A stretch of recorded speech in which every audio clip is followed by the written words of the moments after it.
Hey up, Rock God 2004 back with another video for you. And this is going to be what I've watched the past week and a half to 2 weeks. Um, there's quite a few Christmas horror ones in here, so without further ado, let us get cracking. First up was a watch along that me and Andy did together. And we watched Silent Night, Deadly Night and Silent Night, Deadly Night Part 2. Now, the original is a great film. It's a great horror film. It's a great horror Christmas film. The second one, it's so bad. The acting. Whew. Also, well, I'll mention the first one first. The basic storyline of the first one is there's two kids in a car with their parents. They're driving home on a Christmas Eve and they get stopped. Somebody waving them down broke down, dressed in a Santa Claus suit. Not all what it seems, though. So they get out the car to help, and he brutally murders the father and mother. And the eldest kid, who's very young anyway, he runs and hides. And the little one's only like a toddler or a baby. I think they're a baby. And then it jumps forward to when the kids are older. And the older one is just got out of like a sort of a mental rehabilitation place because it obviously royally messed him up. And the baby is now like a young boy and he's in this home. And it's run by nuns. Oh, she's evil. The woman who runs this. And the elder one, he gets a job. It's part of the sort of condition of him getting out. But then something happens when he's at work and he just goes, he flips. Now, this is the fully uncut version. It does have the deleted scenes integrated into the film, but you can visibly see a change in quality when it happens, but it doesn't matter. It's in the film. It's more like it's either a VHS kind of looking quality, but it's decent enough to see. It's at least you can see the full uncut version. It was banned for years. It was banned in the States. I think it might have been either banned over here or heavily cut. It was banned in the States because, like, there was an absolute outrage that the parents were saying, like, seeing a Santa going around and doing what he does, and they weren't happy at all. So it took its time to come out, but it's a cracking film. The more I watch it, the more I love it, actually. So that's the first one, Silent Night, Deadly Night. In part 2, it shows you the younger one as he's grown up. But the guy who plays him, my God. I've seen better acting dustbins. And it starts off with him being interviewed in some sort of a mental institution. And he's telling the story. Not that he would remember it from being a baby. But I thought it was like 15 to 20 minutes. It isn't. There's about 30 to 40 minutes of it is flashback footage from the first film. So, like, with us watching them both on the same night, it's like we'd watched half the film again. It was ridiculous. When I first watched it, I actually quite enjoyed it because, like, the acting was so bad. Maybe I would again, but I just wouldn't watch them both together. But it's also, it's like, it's sunny. It doesn't feel very Christmassy. It is Christmas there, but it must be like in Florida or somewhere, whereas the original, it's cold. The snow. It feels like a Christmas film. But yeah, it wasn't great. The first film I would probably give something like a 6.5 out of 10. The second film I would probably give a 3.5 out of 10.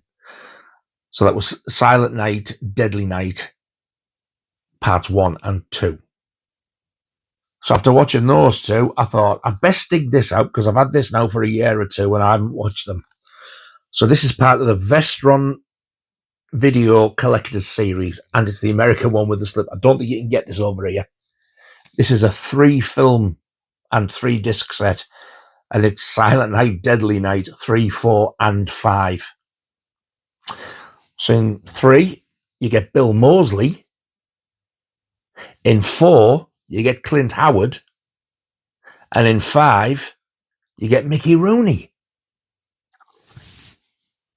Oh my God, these are all terrible. They are absolute garbage. I will watch them again, but not for a long time. The best one was probably the one that I thought was going to be the worst because it was first, part 3, with Bill Moseley. I'm pretty sure that this was the same character, the younger kid out of the original 2. And it did have flashbacks again, but not many, just 1 or 2 small ones. And then after that, this second one, it's a totally brand new story. It's got nothing to do with the original story, no flashbacks or nothing. And it was to do with I think it was like witchcraft type of thing. And it, again, felt nothing like a Christmas film at all. And the 5th one, with Mickey Rooney in, Jesus Christ, is about a psychotic toy maker. Now, I've heard people say that was the best one, and I've heard people say that part 4 was the best one out of these 3. I don't agree. I think it's part 3, and that's bad. Not even Mickey Rooney or Bill Moseley or Clint Howard could save them. These are probably worth a 3 each out of 10. I would rather watch the second one again. You think the second one's bad? Will you get an eye full of these 3 bad boys? Yeah. So the first part 3 is called Silent Night, Deadly Night 3. Better watch out. Silent Night, Deadly Night 4, Initiation. Now that right there is one awful title, so I should have had a warning with that one. And then Silent Night, Deadly Night 5, The Toy Maker. If, like me, you like to get, once you get a film that you like to get the sequels, you might want to get it. But also, if you collect these, it's a nice one to have. But my God, if you just want it for the sake of thinking, oh, these are going to be as good as the first one, no, they're not. And if that's what you're thinking, avoid all 3 of these like the plague. Next one I watched, after that, I thought, I need to be picked up now by a really good film. Oh my God, this delivers. Violent Night. This is absolutely amazing. It's kind of been unofficially labelled as Die Hard mixed in with another film which I can't remember. To me, it's a bit like Die Hard mixed in with Christmas Vacation, but without so much humour. He is so funny and he's brilliant. He's fantastic. It's David Ujaplank, David Harbour from Stranger Things, and he is Father Christmas. My God. I got this thinking it was a horror film. It's not really a horror film. It does have some horror elements in it, though, because some of the deaths in it are brutal, but it is more like a violent thriller. It's unbelievable. It starts off with him in a pub, absolutely sloshed. And then he's thinking, right, we better get going. Then he gets on the reindeer to fly off because he's got Christmas presents to deliver, and he's absolutely rat-arsed.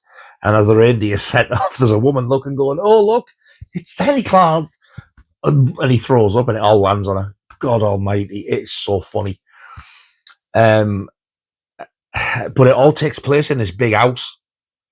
It's a big rich family, and all the family gather around, but I'm not going to say what. Something not right is happening, and he turns up, and then the fun starts. This is an absolutely a fantastic film. If you've never seen this, you are really missing out. I got this nice collector's edition as well. I did do an unboxing of it when I got it. I think I got this last year. To me, this 8 out of 10. Such an enjoyable film. It's fantastic. That's Violent Night. The next one I watched actually wasn't a Christmas film at all. This is the latest release from Treasured Films, and it's a Section 3 video nasty. This one is Dawn of the Mummy, and I was expecting this to be absolutely garbage. I was excited to see it. It's always exciting for me to see a new video nasty, whether it be good or bad. Just another one that I can tick off the bucket list that I've actually seen. Better still, own. I really enjoyed this. This does get mixed reactions, but the majority of people have said to me, it's slow. It's all right, it's pretty good, but it's slow. I didn't think it was that slow, and I really enjoyed it. This was a little bit like, and I have read this isn't me saying this, and I agreed with it. They said it's a bit like Dawn of the Dead, but in Egypt, in the desert. And it is. It really is. It's more like a zombie film than it is a mummy film, because they are flesh eating. It basically starts back in Jesus, hundreds of years back, and it's like when they were like sort of going to lock this guy away in one of the pyramids, and this woman's there doing some sort of a blessing or a curse over it, and said, whoever opens this door again and steals this treasure, because all the treasure's in there as well, they will be cursed. And then it jumps forward to like sort of present day, which obviously was either 70s or 80s when this was made. And people are there looking for this treasure because they're obviously archaeologists and they've heard of it. As you can imagine, they do kind of find it, and then you think of the curse, and that's when things happen. I enjoyed it. I really did enjoy it. It wasn't the greatest film I've ever seen, but it was a lot better than I expected. And I hope to God that Treasured Films do more of these Section 2 and 3 video nasties, or even some of the Section 1s that have only ever been released either on DVD, or, like, for instance, The Werewolf and the Yeti. It's only ever been released in a collection, standalone release. I'd be happy with that. Dawn of the Mummy. I'd give this a 6 out of 10. I enjoyed it. Wasn't brilliant, but I really enjoyed it. Dawn of the Mummy. This is such a good film, and I'm sure Alan Scouser sent me this one. I'm sure he did. When he sent me like a little bundle of titles, I'm sure this is one of the ones he sent me, and I'd never seen it. This is Don't Open Till Christmas. It's a British film, and it stars, what do they call him? Alan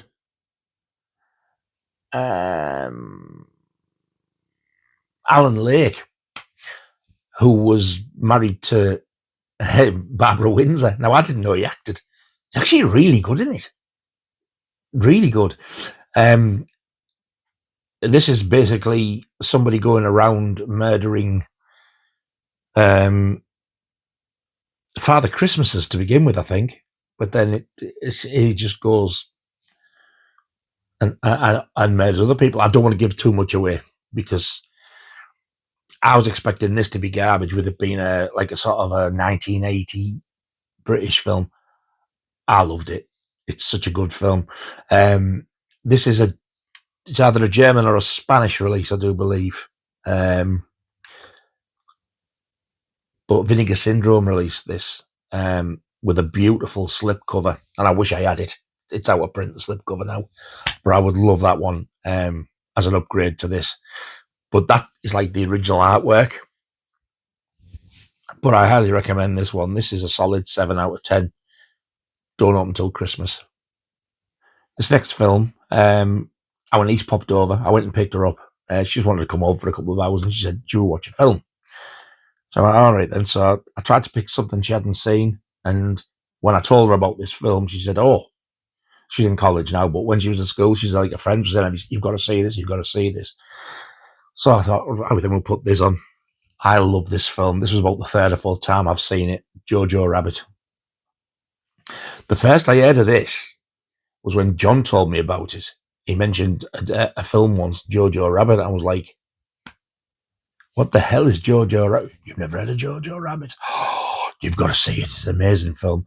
And then when he told me it was set in like World War II and Hitler was in it, I was like, nah, I'm not interested. He went, no. He said, it's not your bog standard war film. I was like, nah. He said it's actually, there's humour and stuff in it as well. He went, oh, he said, what a film. And then the more people I mentioned it to who'd seen it, I was like, I was getting more and more curious. I've never had anybody say anything but good about it. It makes you laugh, proper belly laugh. And then it can make you cry. It's such a fantastic film. It follows sort of the story of this little laddie, that's Jojo. And he's German.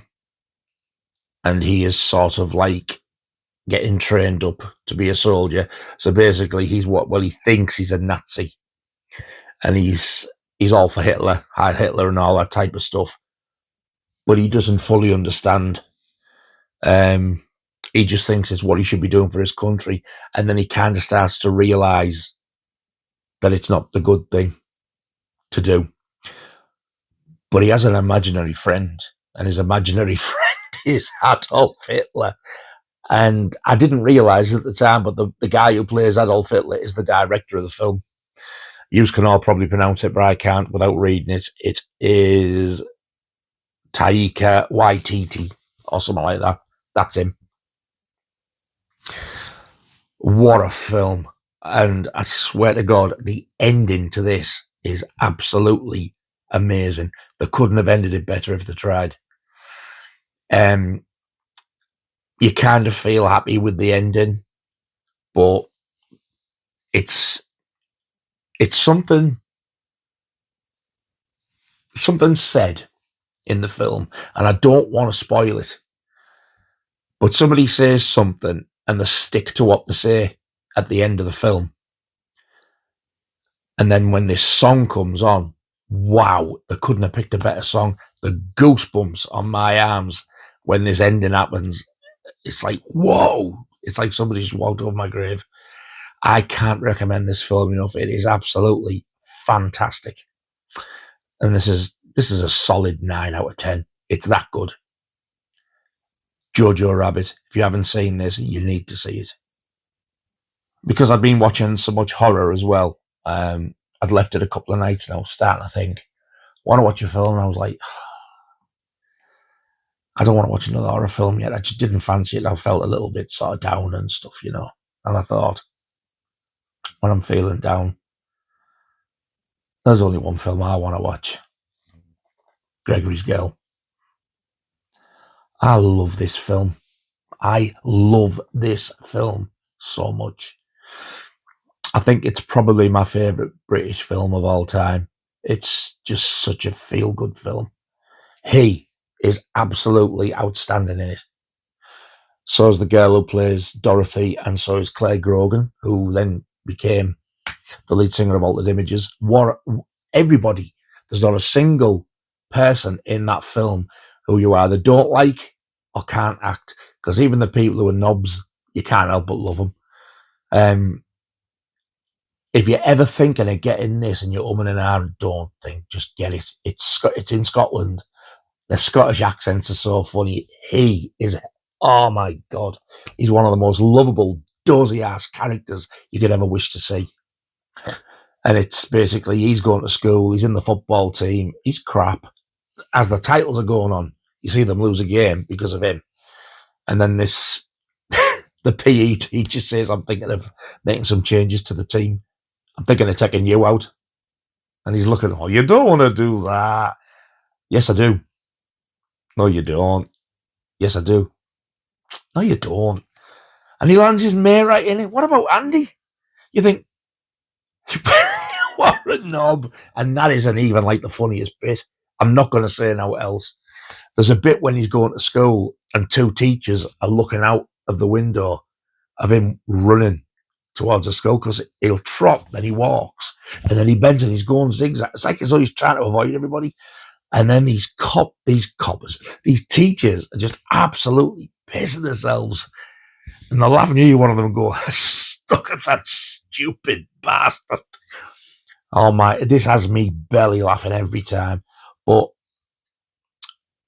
it's just such a beautiful film. It's funny. It takes you back to when you were at school. If you're my age, it's 1980. It all takes place in like a secondary school. The teacher does start to, or like he has trials for the team, and this girl turns up for her trial, and she goes like, "I'm here for the football." He goes, "No, you misunderstood. Hockey's over that way." And she went, "No, it's football." He went, "Oh no, you're my boy." She went, "Didn't say that in the ad. You're not allowed to anyway." And she insists on having this, so she forces her way in, and she's the best one there. Well, he sees her, and he falls madly in love with her. You need to see this film. It's fantastic. This is a 10 out of 10 for me. I absolutely love it. I could watch it again now. I may watch it again, actually, over the next week or so. Gregory's Girl. After watching Gregory's Girl, that kind of cheered me right up. So the next night I thought, I'm going to watch my favourite Christmas film. I need to say my favourite film there. My favourite Christmas film of all time, and it is a horror. I can't tell you how many times I've seen this, but this is another one I will never get sick of. I've got the Scream Factory Blu-ray. I'd love the 4K. But before Scream Factory brought it out, I got this Canadian one, and this is the Seasons Grievings edition with the slip. Black Christmas. Look at that artwork. What a film. Now, when this turned up, it just had a blue hammer in. I thought, when I seen that, I thought that was it poking out. I was like, a bit stupid. You missed a trick there. Give it a red hammer case. And every time I took it out, it was really bugging me. So I sorted it out myself. It looks so much better like that.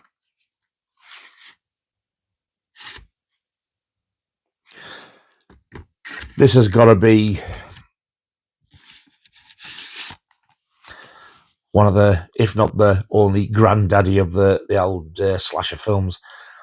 I sometimes say one of the, because I sometimes say Psycho's a slasher film.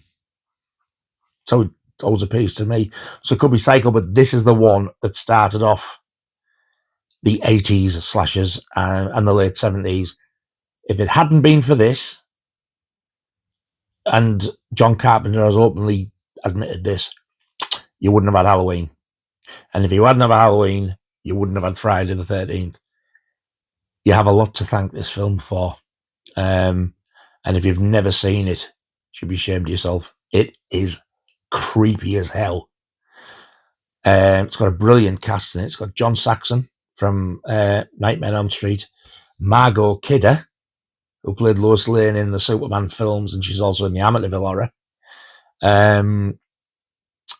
What do they call her? Olivia Hussey, who plays Bill Denborough's missus in the TV original It, Stephen King's It. And she also plays Norman Bates' mum in Psycho 4. She's got one of them faces, you recognise her anyway. She's been in loads of stuff, Olivia Hussey. And the opening scene, as the title goes, it's just this sorority house. And it's got like all the Christmas lights on the outside and in. And then when the titles are finished, it like zooms into the house, and the next minute you see this. You're looking at it from somebody's angle, like the camera's acting as like somebody who's walking and breathing and make funny noises. And some of the, I'm saying music because I think that's what it is. Some eerie noises like who. Anyway, he climbs up the wall and goes into the attic, and people start dying. And they're getting funny phone calls. And I swear to God, if you're going to watch this, do not have your kids around, because some of the language in this, it's mainly the beginning bit. he phones the house. He's upstairs. They don't know this. And Leviosa answers the phone. He's making funny noises and saying some strange things. And then Margot Kidder takes the phone off her. Or either that or Margot Kidder answers it at a different time. I can't remember now. But some of the stuff he's saying to her. Apparently when they filmed this, Bob Clark, the director, who also directed Porky's, he was talking to them on the phone, and he was just saying, like, oh, I'm going to get you type of thing, and I'm going to kill you, and blah. And they were reacting to him. They didn't know exactly what was going to be said in the film. It's so crude. In 1974, this would have shocked a lot of people. I remember the first time I saw this was on the telly, and that language wasn't in, it was cut. It terrified me. I seen it when I was about 13 or 14.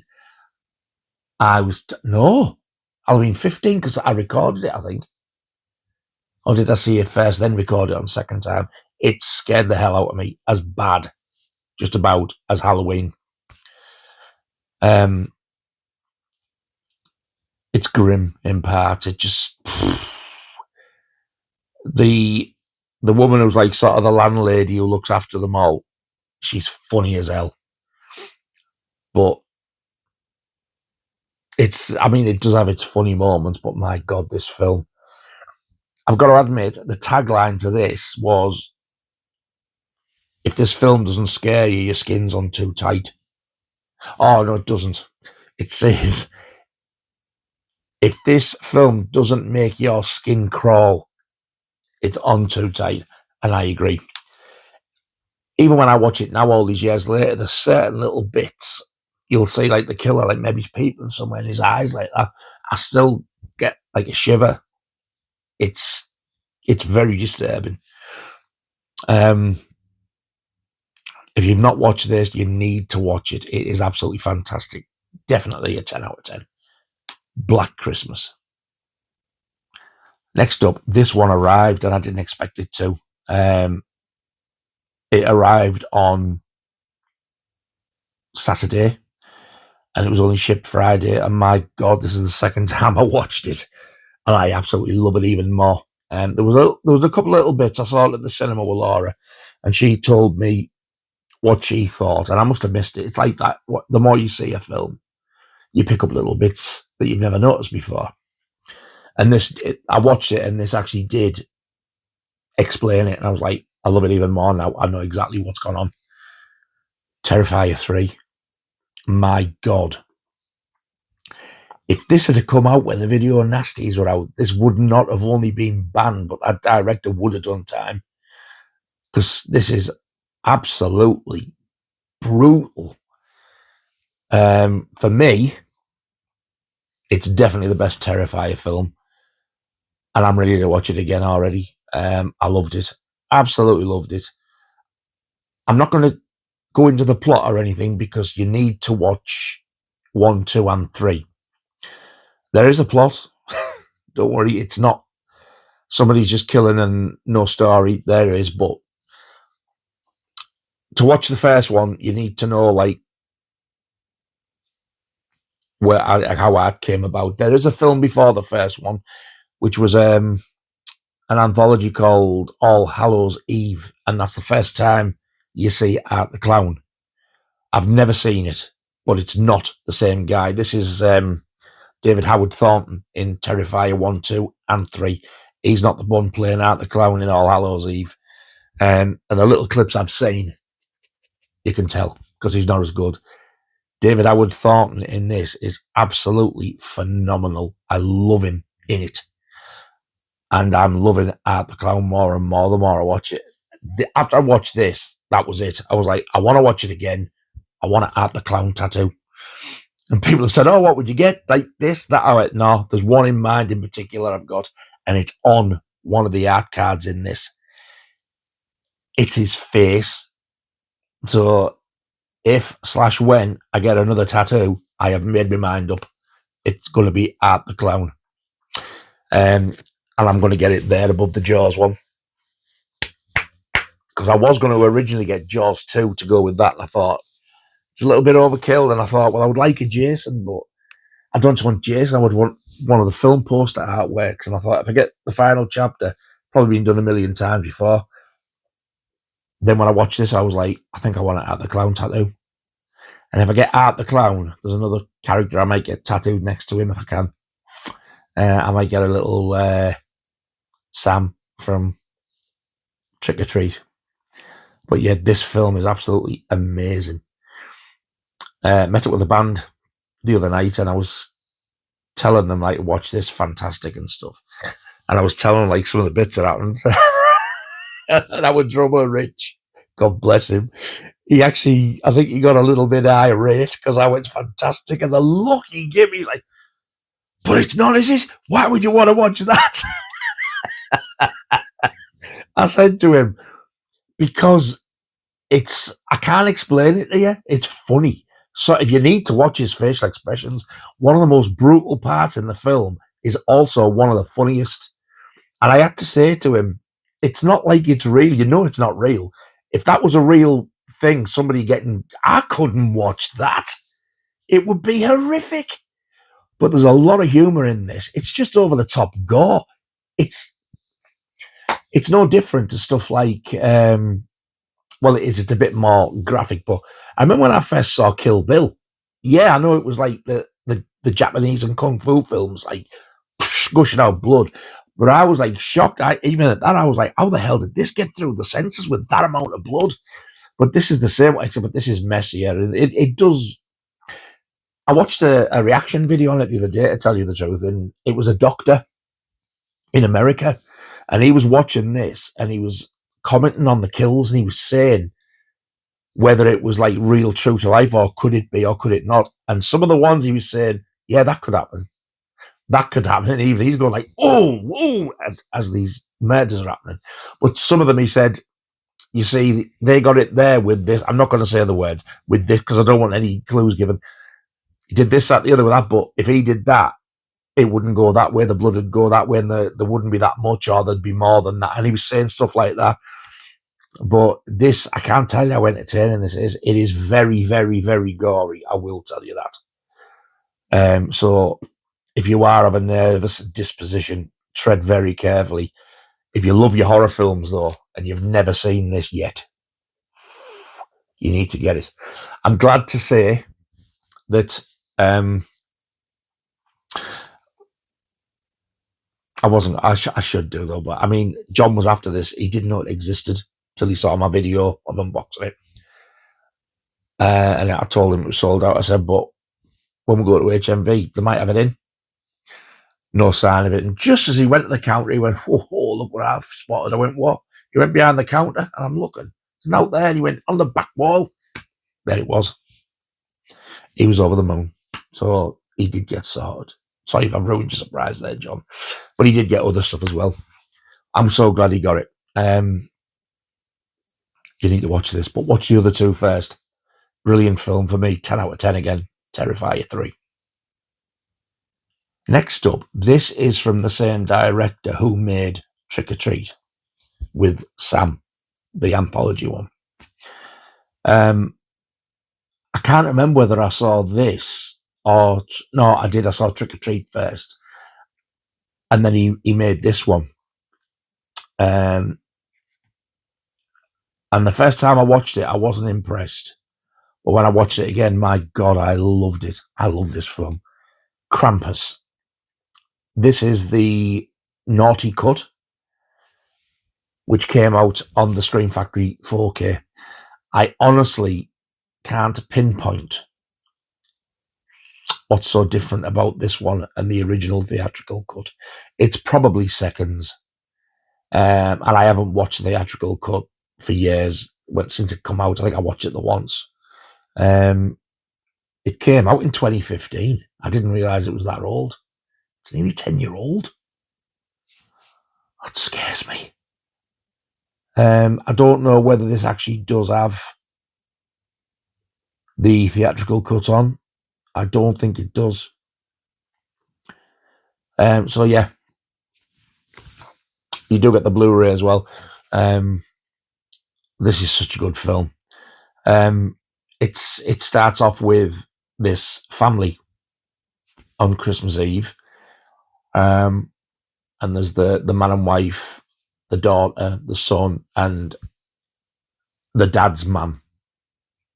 So it's like the kid's grandma, and I think she's German, and she talks in German, but the kids understand her.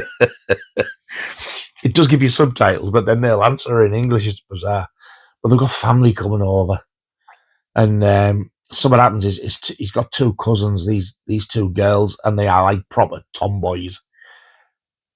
I think it's their dad, though. I think because he wanted boys, but he won't admit it. So he had two girls, and he makes them dress up like in bloody camouflage stuff.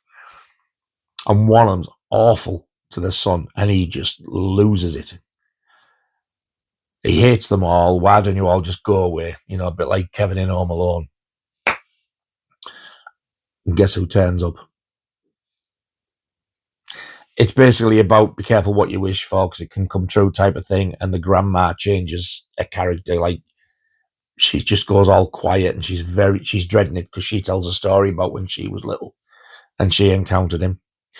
This is a brilliant Christmas horror film. This is actually very, very Christmassy.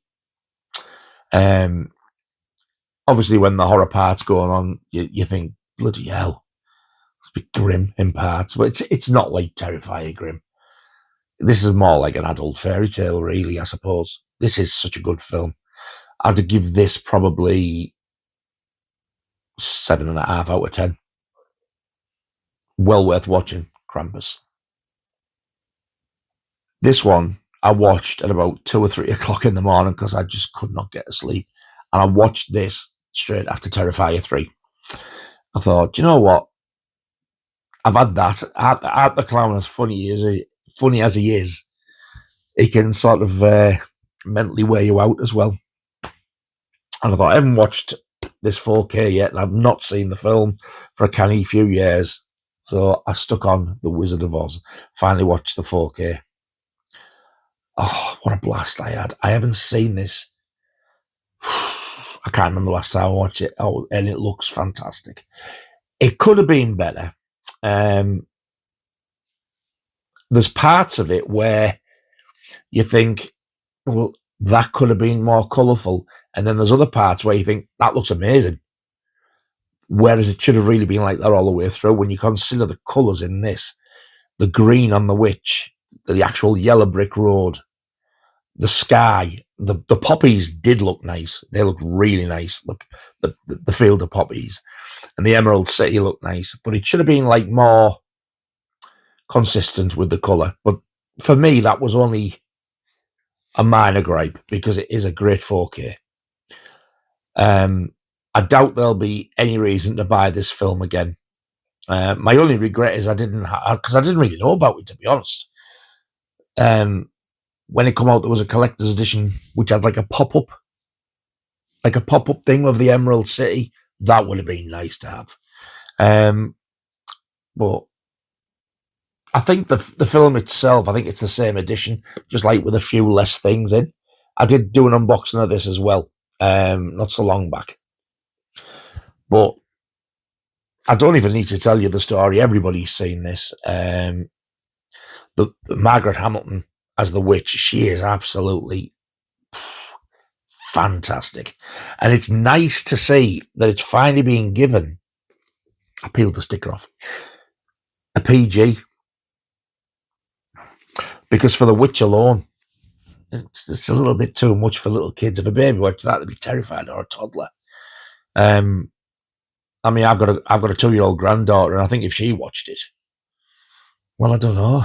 I just think she'd be frightened. But yeah, I personally think it should have been a PG. It should never have been a U. And I also think the same, to be honest, about Chitty Chitty Bang Bang, because that child kitchen. Child kitchen? What a bell end!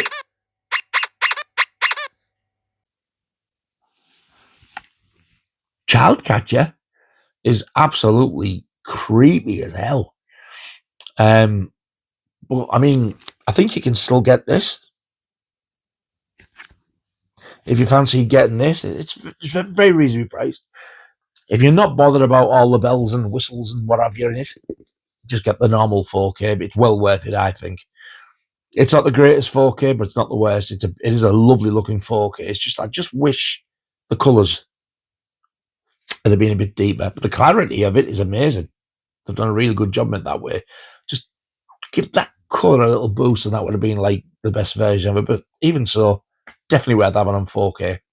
The Wizard of Oz. Do you know, thinking about it, I might watch The Wizard of Oz again on Christmas Day, you know. Along with another brilliant film that my friend Kelly's bought me. Oh, I'm so excited. I'm not telling you what it is. Not yet. Anyway, last one. And this is the one that John very kindly got me the other day. I will leave links below to John's channel and to Andy's channel, actually, and anybody else who I've mentioned. I can't remember who I mentioned now. This is the original 1967 animated classic, How the Grinch Stole Christmas. I've just watched this tonight because I tried twice when I got home from our meet-up, and I was exhausted. I kept falling asleep. I didn't get past the titles, I don't think, or if I did, it was like one scene. I love this. This is far better than the Jim Carrey film. Far better. Somebody commented on my video when I showed this, and they were asking me, Alan it was, all right, Alan asked me if it was the Benedict Cumberbatch one. No, it's the original 1967 version with Boris Karloff narrating all the way through. Boris Karloff. And Boris Karloff also does the voice of the Grinch.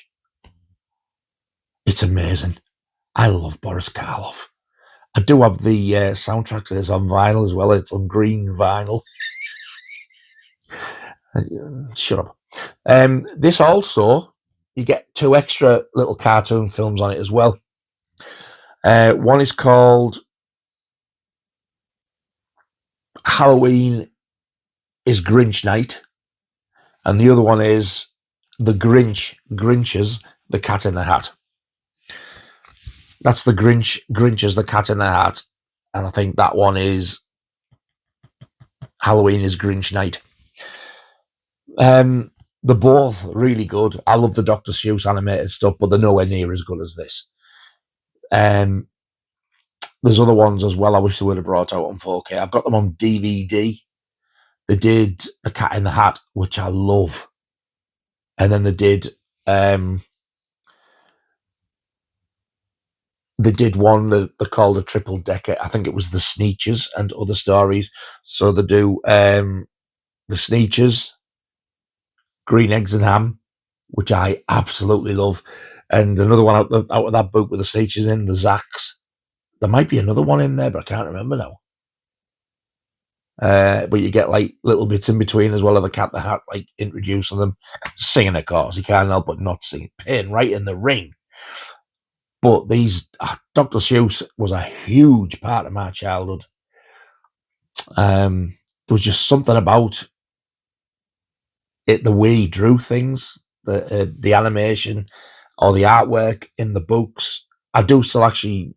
I bought some. I've got a couple of them. Just for the hell of it. I do have the Cat in the Hat somewhere. I might have Green Eggs and Ham. I would like more. I just love Dr. Seuss stuff. I've got Grinch pajamas for Christmas as well. Laura bought me them, so we're going to put them on Christmas Eve. Hey, slap on my thigh and call me Rupert. If you've never seen this, man, and if you like the Grinch or animated films, or even if you like the, what do you call him? The Jim Carrey one, give this a go. I'm sure you won't need to run out and buy the 4K, but I highly recommend it because it looks brilliant. The colours in this are fantastic. Our telly's got a lot of screen burn on it, so I've got to try and look past that. But if you look around the edges and down the sides where it's not affected, I was looking at it, I was watching, I was like, Jesus, look at that. The red and the green on him and the blue sky. It looks amazing. It really does look amazing. It's well worth getting the 4K.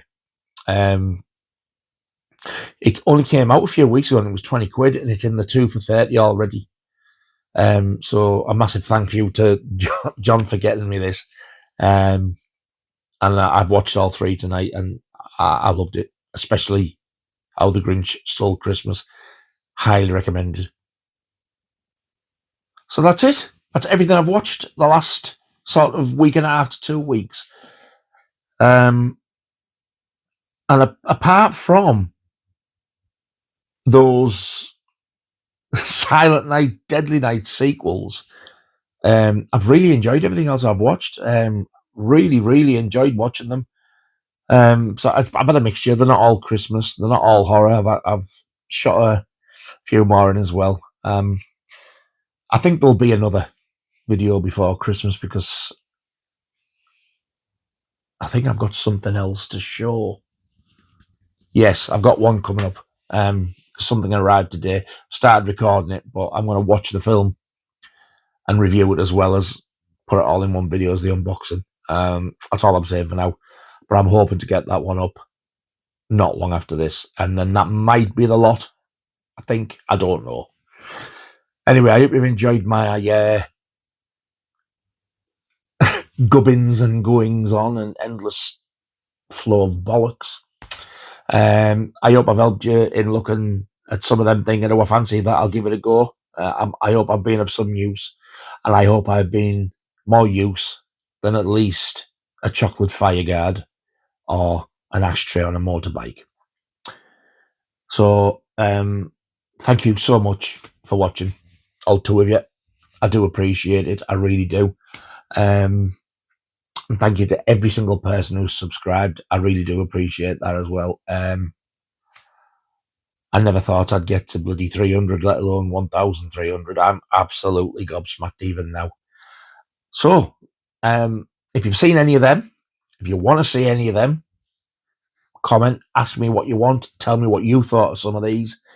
I'm intrigued to know what you thought of Dawn of the Mummy if you've seen it. And also, if you've seen Don't Open Till Christmas, what did you think of that? Don't Open Till Christmas, I watched that one with Sammy G. I'll leave a link for Sam's channel as well. He loved it. We had a great time watching that. Have you seen the Silent Night, Deadly Night sequels, and what did you make of them? I know everybody says the second one, garbage day. Doesn't make it a good film, it's crap. But it's better than 3, 4, and 5. What did you think of them? And please, go and get The Grinch and watch it. And even more so, please, please, please watch Gregory's Girl. It is amazing. I'll see you very soon on the next video, and thank you all very much again. Really do appreciate it. See you on the next one. Ta-ta.